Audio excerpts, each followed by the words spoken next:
Бәріне сәлем. Бүгін мен опрос жүргізген болатынмын. BCC Invest'ін ETF туралы 100% иә деп қолдадыңыздар, талқылаймыз.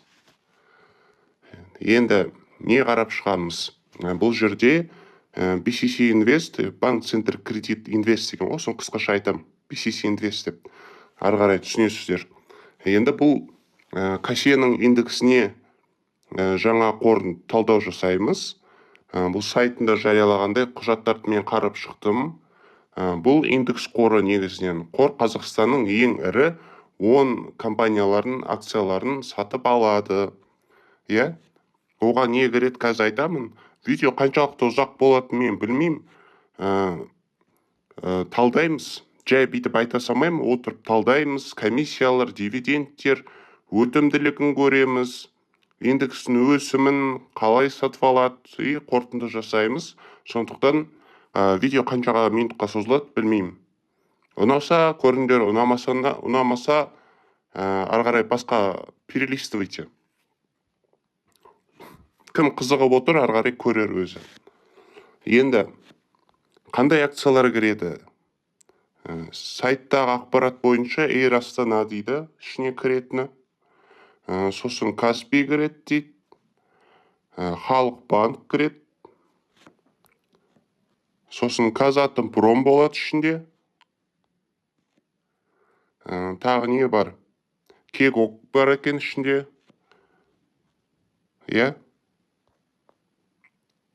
Сосын Центр кредит. Сосын Қазақ Телеком кіреді екен. И Казтрансойл мен не кіреді? Казтрансойл мен Кесал кіреді екен. Ішінен осы әр компания, 10 компанияны қарайтын болсақ, біреу, екеу, где-то бір 3 акция маған ұнамайды. Қалғандары мүмкін алып шығар осы 3 акцияны. Мен өзім инвестиция жасауға кеңес бермейтін 3 акция бар. Оны да көре жатармыз. Енді ары қарай уақытты үнемдеп талқылап жіберейік. Сіз 1 теңгеге, мысалы, 1% сатып аласыз, ал оның ішінде 10 компанияның акциясы болады. Мен бағана көрсетіп шықтым ғой, сол 10 компанияның, мысалы, 1% болып саналады, 10 штугі. 10 штук акция 1% болады, бағасы 1 теңге. Мысалға, Каспий, тағы не бар неқті үлкен. Казатомпром, Казмунайгаз, мысалы, Қазақ Телеком, Казтрансойл дегендердің сразу бір күнде сатып аламайтын адамдар бар ғой, солар үшін. SP500 деген ETF бар ғой, типа сондай. Соны қазақша версиясы деп айтуға болады, бірақ бұл жерде оңын ақция ғана. Енді ары қарай. Мысалға, графика, бір жыл, графика ұнамайды маған мысалы. Өте сондай мертвый акция ғой. Ары қарай кете берейік. Дивидендтер. Енді көрейік. Мен бүйтіп қарап ашып отыра берем, ары қарай айта берейін. Дивидендтер, ол компаниялардың төлеген дивидендтері сразу осы счетқа түспейді. Олар қор ішінде жинақталып, пайдың бағасына қосылады, яғни арттырады деген сөз. Мысалы, сіздер акцияны сатып алдыңыздар ғой, соның ішінен, мысалы, дивиденд төлейді. Мысалы, Халық банк осы.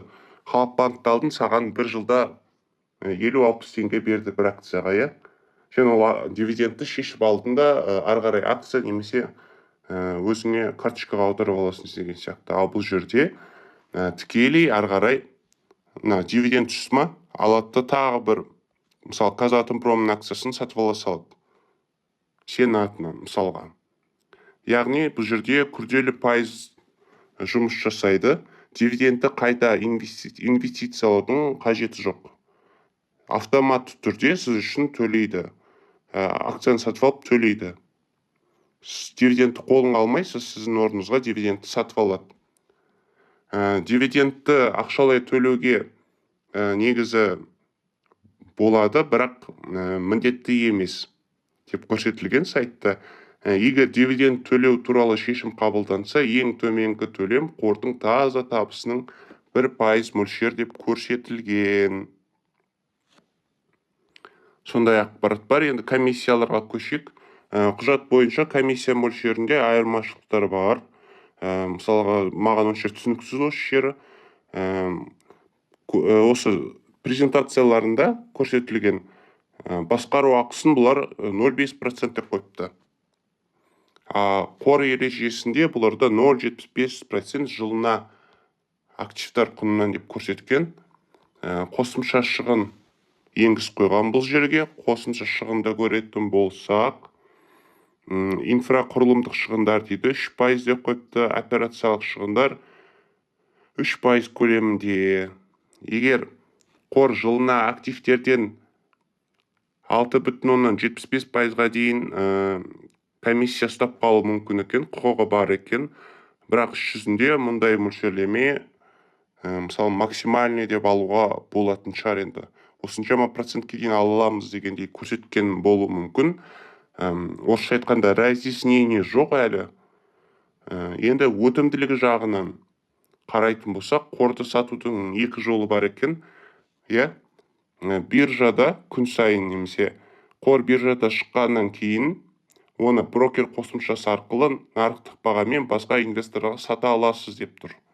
Екіншісі, басқарушы компанияның кері алып сату пайларды ресми түрде BCC Invest компаниясына қайтару мүмкіндігі бар. Кері сатып алу күні 28 қазан деп белгілепті. Өтінімдер осы күнге дейін 10 жұмыс күн бұрын қабылданады дейді. Бұл екінші вариант, қазір ғана айтып кеткен, жылына бір-ақ рет мүмкіндік береді екен оны істеу үшін. Енді қандай артықшылығы бар деп ойлайсыздар? Қандай артықшылығы бар деп ойлайсыздар? Егер биржада сатып алушы болмаса, осы күні пайды компанияға өткізе алуға болады. Ал кемшілігі, мұндай мүмкіндік жылына тек бір рет қана беріледі екен.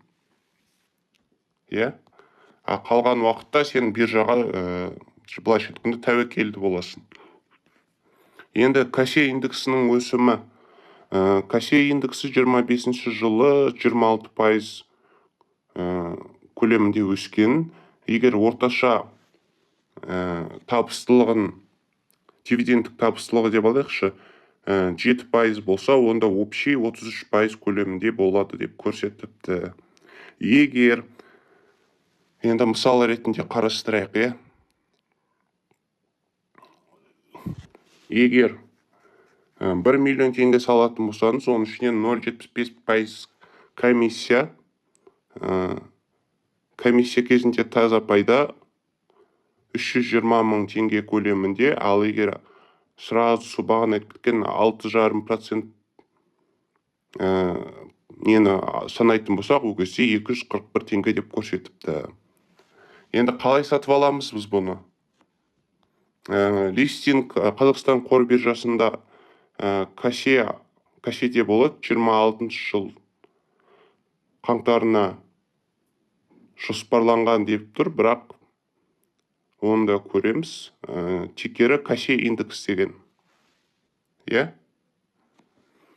Так, енді сіздермен мен түсінгенше айтып түсіндіріп жатырмын, қорытындылайық, видео қысқа болсын.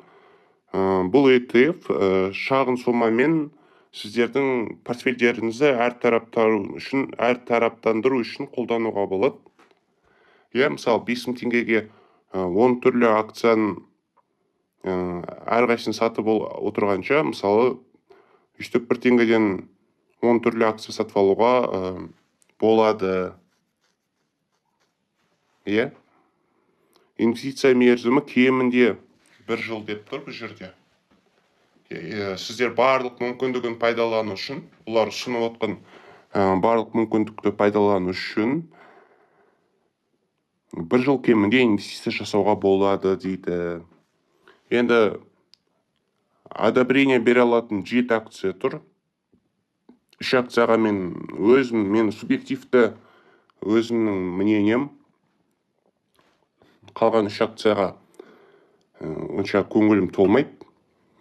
Ол акцияларға негізі былайша инвестордың тілімен айтқанда мусорный акциялар, қалғаны жұмыс істеуге болады. Егер портфельдеріңізде мысалы жалғыз банк секторы немесе басқа да активтер болатын болса, ETF жоқ болса, осы ETF-пен қолданып қолыңызды үйретуге болады. Бұл инвестициялық ұсыныс емес, әрине мен жаңалық сіздерге қызық болғаннан кейін былай қысқаша баяндап бердім. Шешімді өздеріңіз қабылдайсыздар.